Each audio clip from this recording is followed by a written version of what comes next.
This is What a Week. What a week. PoliTricks. Welcome to our What a Week hashtag PoliTricks. He's not only appreciated as an interpreter of all things PoliTricks, but as somewhat of an inspiration. He apparently inspired one of our viewers to challenge a legal professional last week. You see, we don't like getting sued, so we'd like to insert a disclaimer. He's here to mentally stimulate, not instigate. With that said, please give a warm welcome back to Botsang Modimowame Moiloa.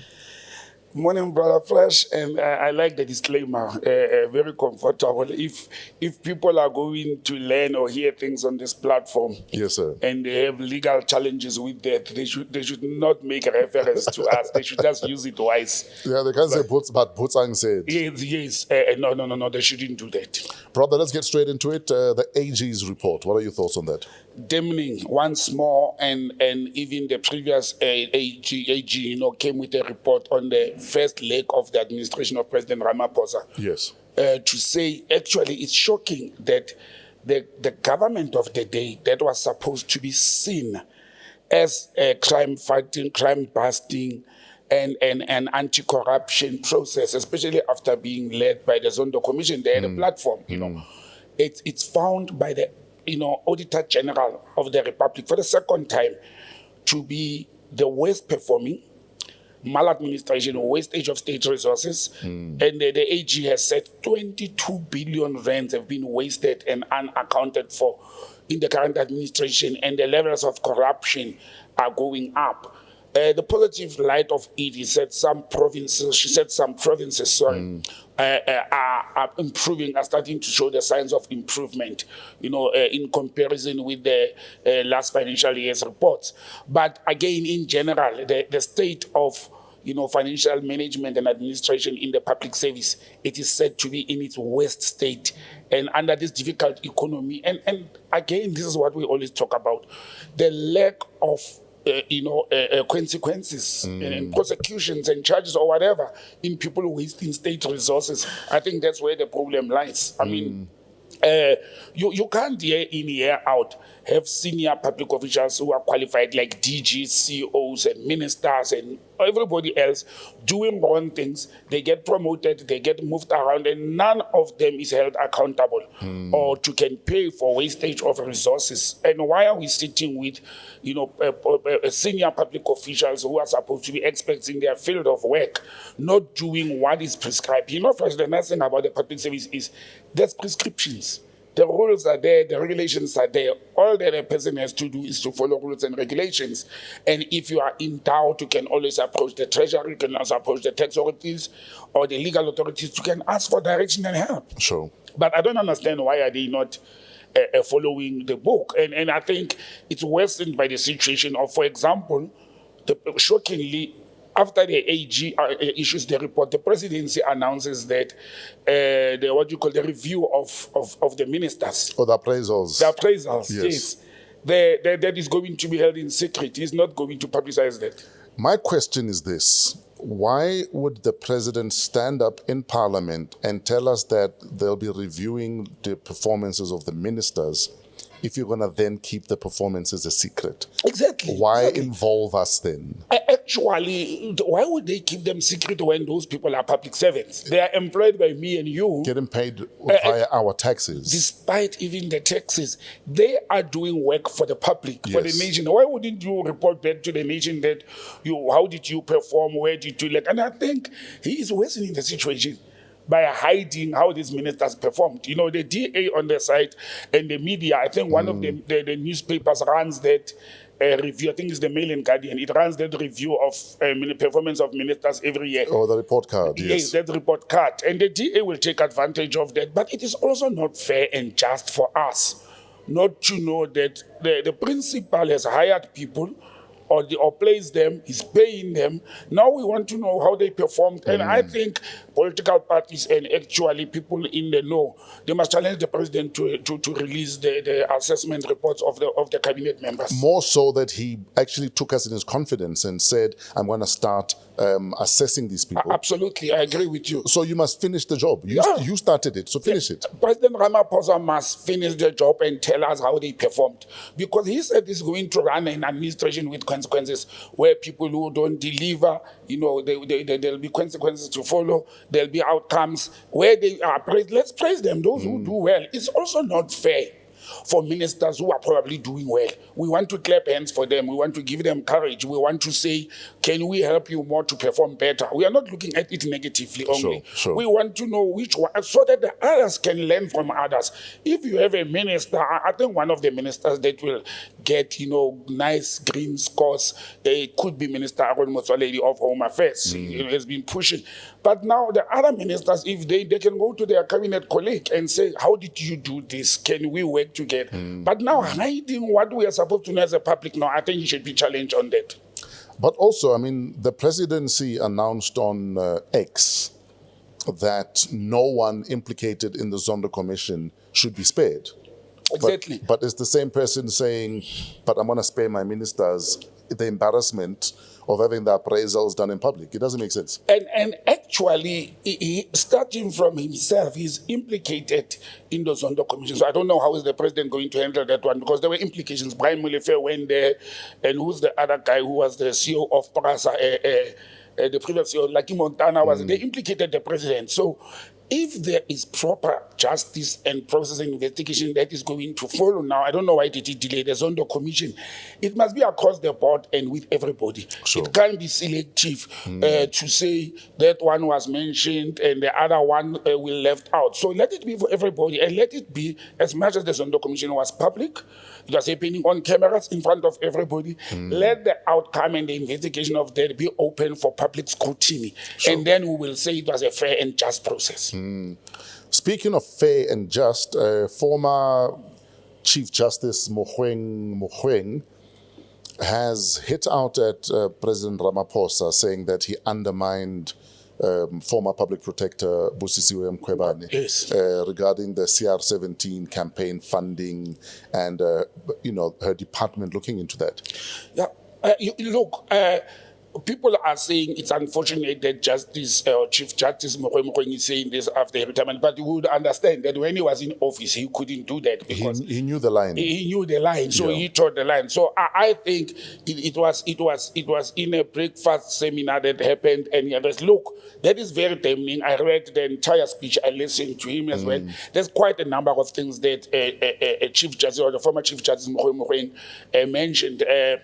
He says the CR17 team were not honest with the public protector. And look, he first started by saying it was wrong for President Ramaphosa to seal those bank statements and to use the courts to conceal those bank statements and so forth. But then he goes further and says they misled, actually, and they made life difficult, in professional life, difficult for Advocate Busisiwe Mkhwebane, the former public protector, in investigating the conduct of the president towards the ANC conference, Nazareth conference in 2017, and using the courts and being dishonest and just. And look, that comes from the former highest legal person in the country talking about the #1 citizen of the country.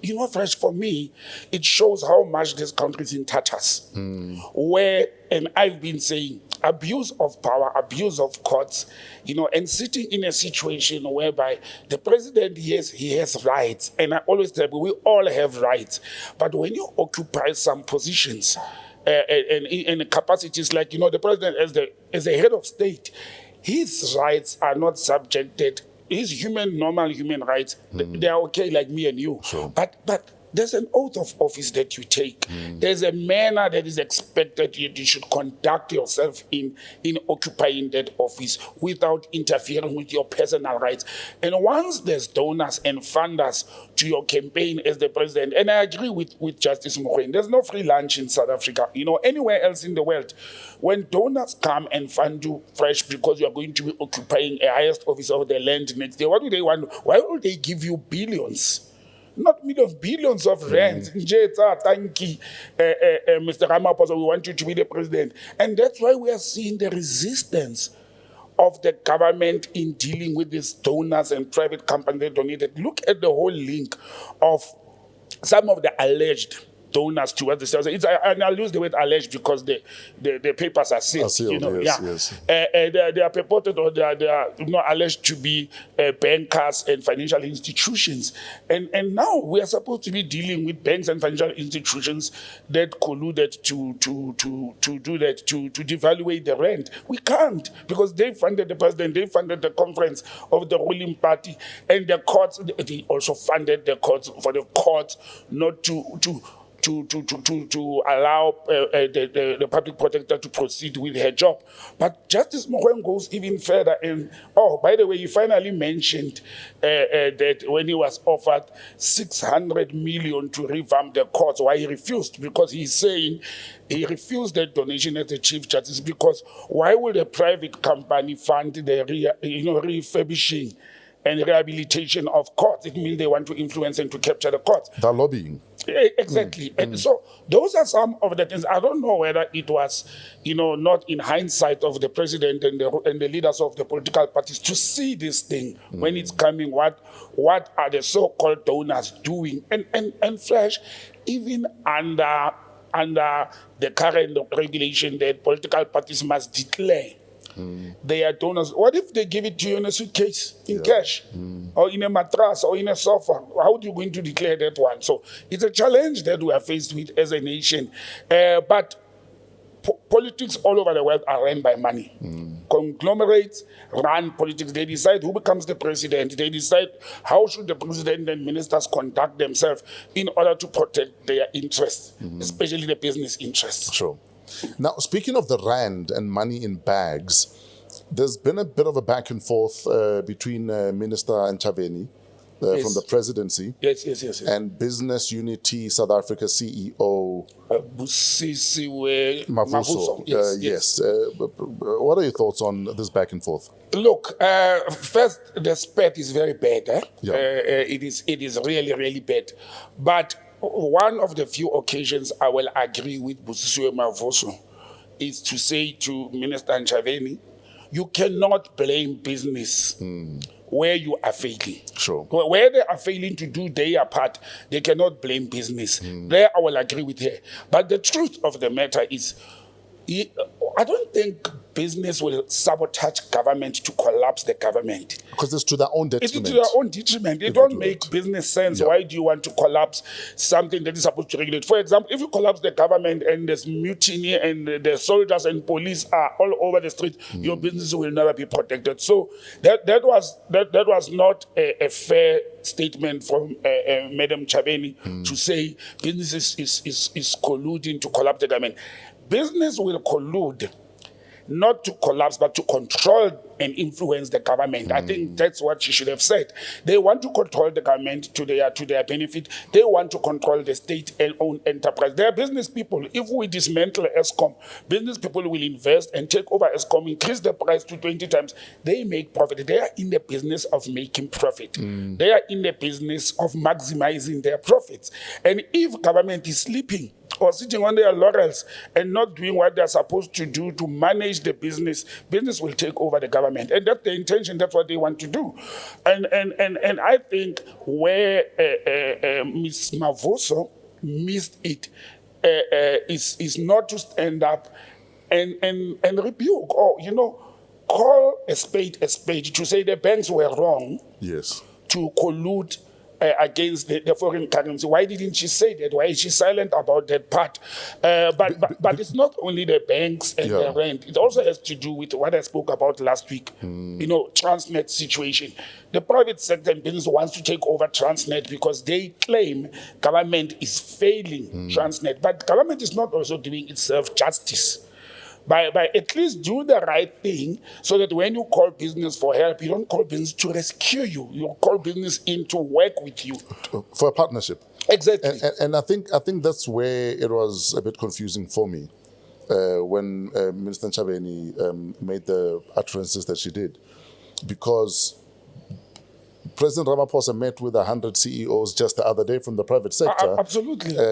Them saying, where can we help? Use us, we are here. We've got, we've got the brain power, we've got the manpower, the resources, we've got the rand power. Yeah. So let's work together. So it wouldn't make sense now to have a blanket statement that says the private sector. And the minister attack is the banks. In the presidency. Exactly. So we assume the president is aware of what she's about to say and agrees with it.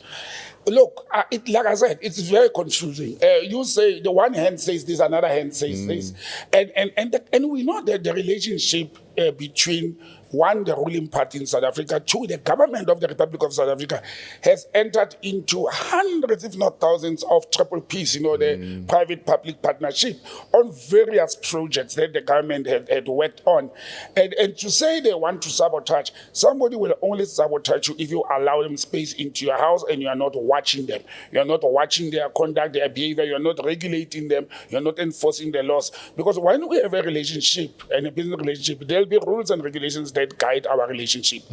It has to end at something. It has to be controlled at something. The checks and process. So is Minister Nchabeni saying government has not been watching the conduct of the private sector, how they conduct themselves, why when it comes to taxes, government sits on their necks. They know who owes them how much. They know how much they're supposed to pay. So in one element, they're paying their taxes the way they're supposed to, those who pay. But then you say they're sabotaging government. Business is there to make money fresh. They will maximize profits. And where government makes a mistake, where government fails to deliver electricity and water, business will deliver those things at a rapid speed, a rapid time, and 10 times the cost that the government is supposed to. Do you blame them for that? I wouldn't blame them. I will blame them when they do or conduct themselves in an undue manner, and that is not like the way the banks do. But then you must not blame them. You must act against those who are breaking the law. Don't just blame them on statements. You are the minister in the presidency, the other minister in the presidencies of intelligence that's sitting there. You've got cabinet ministers who are law enforcers that you can use for those who are breaking the law, not blank statements like that. It's also an unfortunate statement. But there's a lot of spreads between December, I think a lot of people are tired. There's a lot of spreads between a lot of ladies in government and private. I mean, the other day during the week, I was listening to, it's December, is the beginning of 16 days of activism against gender-based violence. Oh, the social development department. Yes. Back and forth. So what happened with this GBV call center? Okay. Historically, under the previous minister, Mebatabile Dlamini, yes, the current deputy minister, it's Henrietta Bogopane Zulu. Oh, yes. Came in as a deputy minister at that time, and she was given a special task to establish that call center, and she did it very well. Apparently, it worked extremely well. So she partnered with Vodacom, or Vodacom partnered with the state. They rented a center, and according to the reports I've seen and I've read and I've listened to her talking about them, it worked very well, and it is said to actually be the best in the whole world. Call center to deal with GBV victims. That system, Fresh, you could call. And for example, it had a geolocation automatically because people are traumatized and they don't want to talk or they're afraid to talk. But because of the technology, it had a geolocation. So similar to the Lamula app. Yeah, exactly. Yes. It will locate where you are in case you are under distress and things like that. That's the one of the things it had. The second thing also is it had live social workers, human being, warm bodies, sitting in the call center, responding to trauma victims and all that. Now that the contract with Vodacom, apparently it ended 2 years back, and then when it ended, they gave an extension for 1 year in order to look for a new service provider. The challenge there is, according to Deputy Minister Zulu, they're both Minister Zulu and Deputy Minister Zulu. I don't know why these two Zulu ladies don't make peace with each other and work well. But nonetheless, according to the Deputy Minister, that call center has completely collapsed after Vodacom left, and a new black economic empowerment company. And she said very clearly, she is not against black companies, but their company that was appointed, it had zero experience, brand new company with zero experience in whatever they were allocated to for about 49 million rand contract per annum. And now the center has collapsed. And that's where the story it's not all over. It is because the 1st of December, 16 days of activism start, while the call center that was state of the art, standard in the best in the world according to them. It was the best in the world. And now it's not functioning. And also, sadly, this happens when the levels of violence are increasing in the country. You know, all sorts of violence and trauma and GBV. But the sad part is the minister, now there's another minister, Zulu, Lindiwe Daphne Zulu, stood up several times on various platforms, said, no, there's nothing wrong with that center. Everything is working. So again, a deputy minister says one thing, the minister says another thing. And where are the officials there? You know, that's again, like I said, where's the spokesperson? Where's the DG? Where's the DG? Where's the DG? Why should ministers deal why are they getting into with the mud? operational things why are they into getting the mud? You know? Yes. And this is where things become clumsy and wrong. Where's the DG? Where's the spokesperson of I know the DG is acting DG, but is the DG is responsible, the spokesperson of the department, to can give us and the public and everybody else, media platforms, proper, correct information. You know, dispensing inaccurate information or conflicting information. It's one of the problems we are sitting with in government departments. That you say one thing tomorrow it's another thing, another. So that's why people are losing confidence in the work of the ministers and all that. But they must start using their, spokespersons and DGs, the administrators, the principals, and they must focus on policy development and politics. You understand? The ministers are supposed to be talking to another minister in the treasury to can increase the budget of social development, to can increase, more social workers be employed and things like that, instead of them sitting in front of the microphone and the camera and talking conflicting views. It's not helping them. It's election time. Everyone needs their voice heard. Yeah, but look, you don't campaign with wrong information. You don't also campaign using the department either correct or wrong. So, and you end up decampaigning yourself when you could have actually not weighed in on the issue in the first place. That is actually what is happening. And social development has been having challenges for many years. Everything as their agencies and all that, they are doing well. They are doing very well. And we spoke about them the other day on how they are doing well on social accounts. They've been through a lot of turmoils. And we know that they extended their SASA cards now, with expired dates, but they can be used. Again, it's also doing things at the right time. I don't know what happened to planning in government, because these things you plan for them. Why should we at this age still struggle in appointing companies that have no experience? You understand? When there's policies, and government plans 3 to 5 years ahead. The planning for this financial year didn't happen this financial year. It happened 2-3 years back. You can tweak and change as we move on. But again, it's, there is complete chaos and total disrespect of regulations in the country where nobody's following paperwork, nobody's following rules, nobody's implementing things the way it's prescribed, and nobody gets charged for that. And that's a problem. That's where the problem is. But don't we generally, like you're saying, though, have a problem with consequence management, lack of accountability? I mean, the Road Accident Fund announced earlier this week that they found that there's law firms that have been double dipping. Yeah, over 100.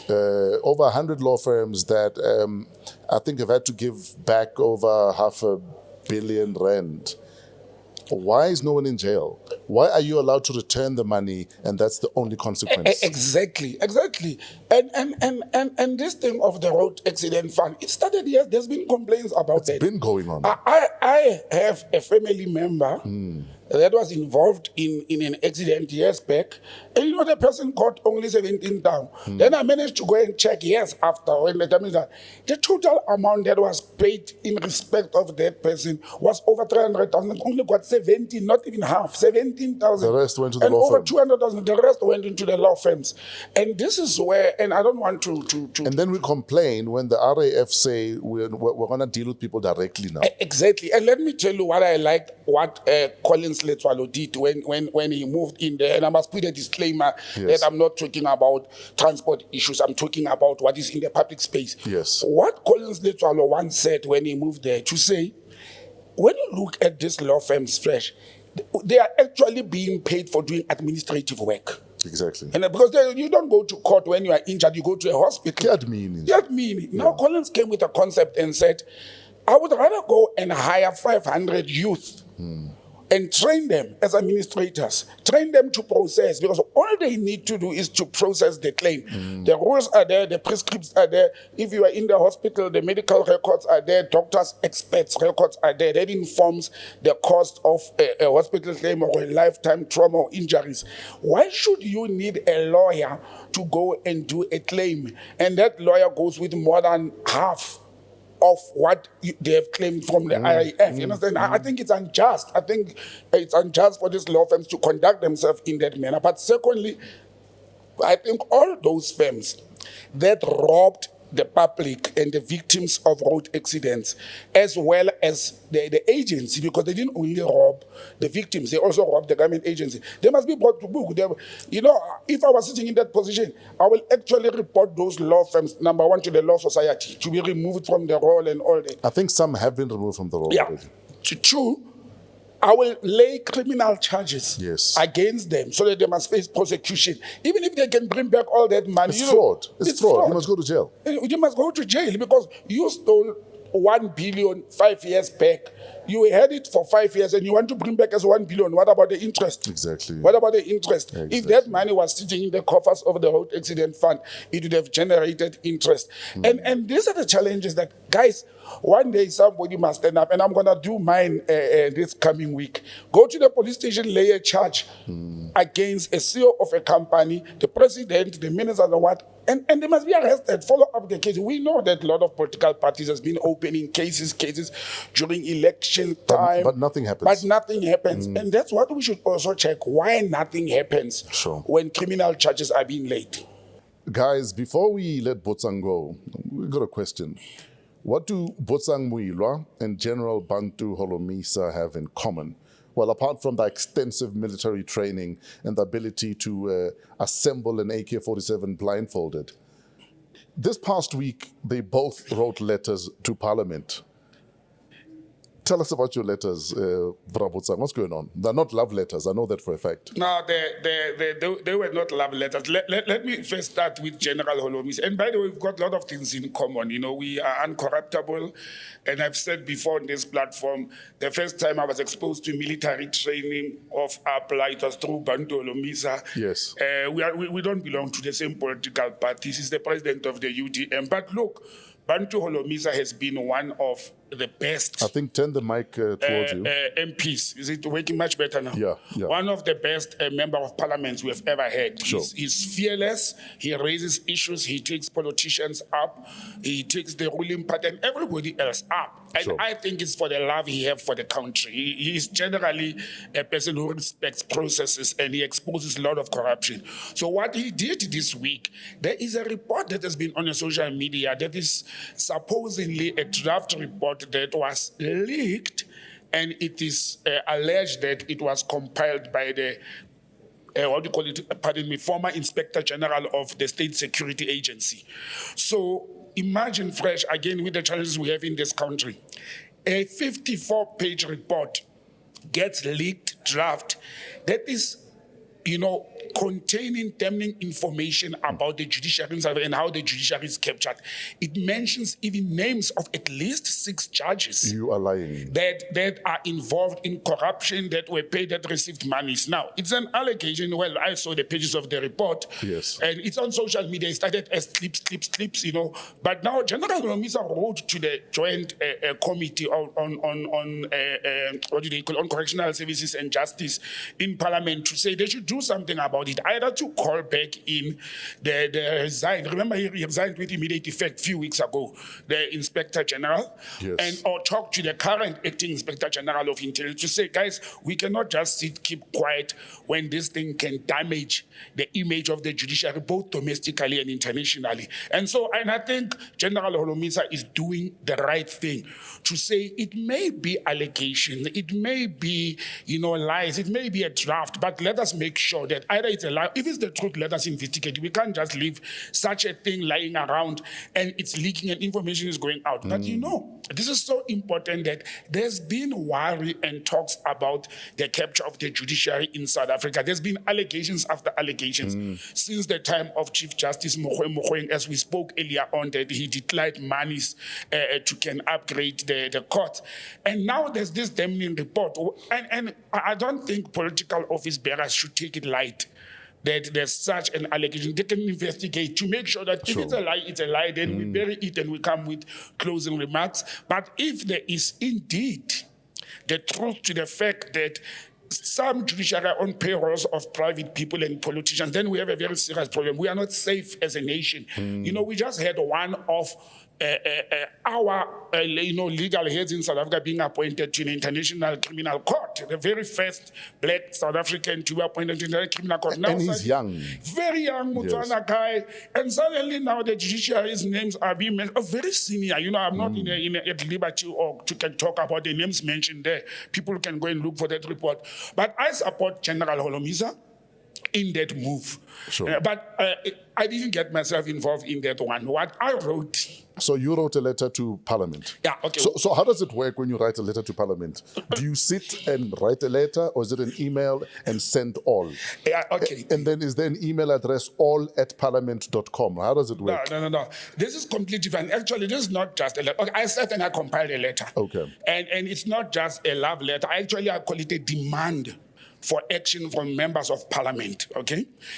I was supposed to write to all 400 of them as individuals. Sure. Because what they've done, somebody leaked information to me from Parliament that some people in the ruling ANC and other political parties, they wanted the Speaker of Parliament to allow them to table a motion into investigating the colluding of banks against the bank. And it looks like the speaker denied them that opportunity, which is unfair, and I'll tell you, and I said it last week on the platform, the reason the ruling party and the government does not want to touch this colluding of rand and manipulation of the rand and the national currency, it is because very senior former cabinet ministers, senior people in the ANC are involved in that process. Or implicated, at least. You understand? But when I use the word involved, I'm saying involved in a sense that if you are a minister of finance and you are a governor of the Reserve Bank, and these things happen under your watch, you are involved. Sure. You may have not benefited from that process, but you fail to conduct your duties. If you look at, I think it's section 224 of the Constitution, I'm subject to be corrected, it talks about the responsibility of the Reserve Bank. Sure. One of the responsibilities, there's many, of the Reserve Bank of South Africa, led by the governor of the Reserve Bank, is to protect and guard the national currency, the rand. Sure. So if the governor of the Reserve Bank failed to do that, and it may be more than one governors, because this rand manipulation thing started 2002 until 2013, 2014. So it may be more than one governor of the Reserve Bank who this thing happened under their watch. But what I did is when I learned that information, I remembered one thing in public administrative law. MPs, there's one thing that South Africans know, MPs report to us. not to their political parties. Yes, they are deployed by their political parties, but they work for us. We can question them. If there is no water in your house, you can write to your MMC of water in Joburg, or the MEC of water and sanitation in Gauteng, or a member of parliament to say, but I need water in my house. You are holding them accountable. So what I've done with my letter to all 400 MPs, remember they include the president. Yes. I've written to them through the Speaker of Parliament and the Secretary of Parliament to say, because I can't have 400 email addresses and postal address of them, so I've asked the Secretary of Parliament and the Speaker to do their job, to be post people, because it's their job, to send those as individuals. I wrote to them as individuals, whether you are Julius or Cyril or what, to say I would demand that they should rise as MPs in South Africa, as lawmakers, and table a motion in Parliament whereby the government of the Republic of South Africa will hold people who were responsible for colluding and conniving in manipulating the national currency accountable for their action. Not to leave it at the Competition Commission. I've refuted this Competition Commission thing to say the maximum amount they can fine is 50 million, but there was no competition, there was collusion. So they were not competing. What are our political office bearers doing? What are they owe us? The MPs owe us as a nation because we were the ones who lost here, not political parties, not banks.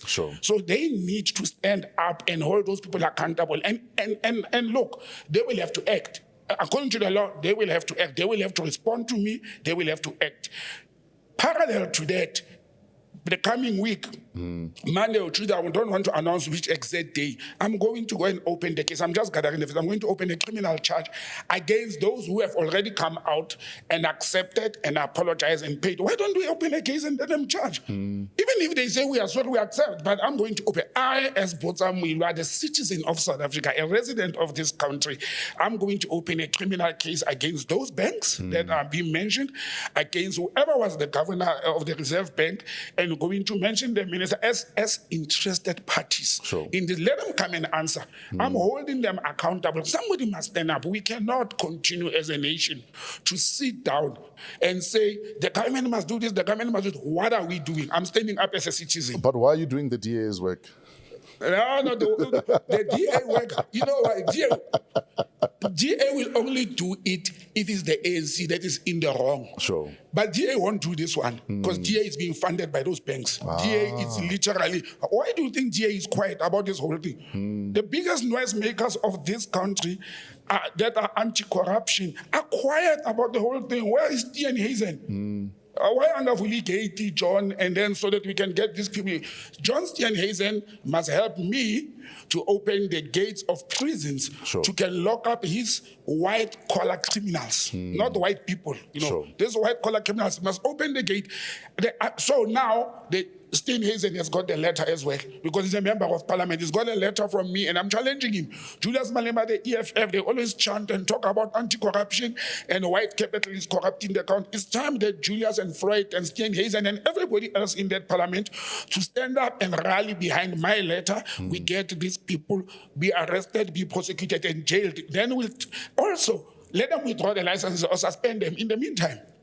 If you have done something wrong on the road, drinking, driving, and you kill a person, even if you are being prosecuted in court, you can't continue to drive because the government does what? They suspend your driver's license. Why are we allowing these banks to continue to operate when they have done something very, treasonous to this country? And I'm not allowing that. People think I'm crazy, but if that is madness, you know what they say about mad people. We all have an element of madness in ourselves. So my madness has now said, I want people to go to jail, and I'm standing up as a citizen of this country. And that's what's my letter, and it has nothing to do with Bandolo. It's a coincidence that this past week, me and General Olomisa, we are dealing with corruption formally in Parliament. That's another thing they have in common, guns blazing. And I think on that note, Brother Man, we can wrap it up. It's been another bumper show. Yeah, no, thanks. It's been a rough week in the country, really, with all these challenges, but yeah. And your feedback is incredible, guys. Last week's show, feedback was amazing. Please keep the feedback coming. Yeah, no. I heard my uncle, Ramukholwaka, saying to me, we are going to have difficulty, me and you.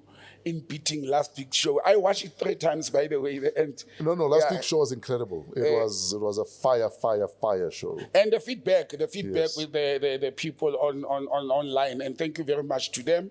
We welcome more opinions, more suggestions. We wish we could have more time. I know people want us to talk about politics of political parties towards elections. A little bit boring, a little bit rhetoric, but we'll get into that. Absolutely. You can find Botsang on social media. He also has a book, by the way. If you want to order a book, where do we find you, sir? botsangm@gmail.com, and the copies of Life with a Question Mark. My biography is 250 rands. You can WhatsApp me on 082 485 9100. Strictly for books, guys, not for dinner dates where you want to try and get political opinions and advice from me. That's a business phone. Sometimes I won't answer it. There's people handling that phone. Ah, perfect. And for political consultations, you can also use that phone number. Thank you very much. On that note, we are done with another episode of #PoliTricks. Coming to you from AMP Studios, downtown Johannesburg. We're part of the Africa Podcast Network. Shout out to Pezulu Works for the cinematography. Our audio imaging is from Otis the Flow Fraser. Hit him up if you need audio imaging. And our guest, of course, Botsang Modimowame Moiloa, creative producer Kuvesh Mohan, and our show producer Kiletso Modisa King. Email us at waw@africapodcastnetwork.com. Till next week, have a great week in spite of yourselves.